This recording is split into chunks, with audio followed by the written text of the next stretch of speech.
नमस्कार,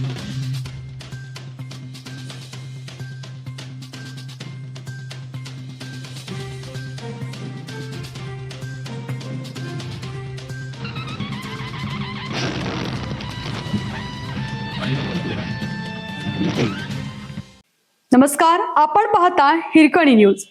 हिरकणी न्यूज प्रत्येक क्षण ताज्या घडामोडी आणि महत्त्वाच्या प्रत्येक बातमीसाठी नेहमी तत्पर. पुराच्या पाण्याने अखेरचा निरोपही रोखला. मृतदेहासह कुटुंबाला 4 तास छतावर बसण्याची वेळ. पालघरमधील मन सुन्न करणारी घटना. पालघर जिल्ह्यात झालेल्या मुसळधार पावसामुळे अनेक भागांमध्ये पूरस्थिती निर्माण झाली आहे. या नैसर्गिक संकटात केळवे रोड परिसरातील देवीपाडा येथे घडलेली एक घटना मन हेलावून टाकणारी ठरली आहे. घराभोवती पुराचे पाणी साचल्याने एका महिलेचा मृतदेह आणि कुटुंबियांना तब्बल 4 तास घराच्या छतावर आश्रय घ्यावा लागला. या घटनेचा व्हिडिओ सोशल मीडियावर व्हायरल झाल्यानंतर सर्वत्र हळहळ व्यक्त केली जात आहे. देवीपाडा येथील अनुसया मनोहर लिलका वय 55 वर्षीय महिलेवर धुंदलवाडी येथील रुग्णालयात उपचार सुरू होते.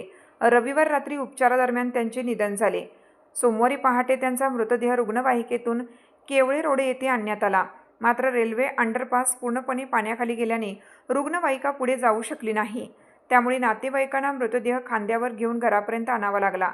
पुराचे पाणी घरात शिरले. पाण्याची पातळी वेगाने वाढत असल्याने मृतदेह वाहून जाण्याची भीती निर्माण झाली. अशा बिकट परिस्थितीत कुटुंबियांनी मोठे धाडस दाखवत घराच्या स्वयंपाकघराच्या छतावरील 2 सिमेंट पत्रे फोडली आणि मृतदेहाला वरच्या छतावर नेले. त्यानंतर पार्थिवावर प्लास्टिक टाकून ते सुरक्षित ठेवण्याचा प्रयत्न करण्यात आला.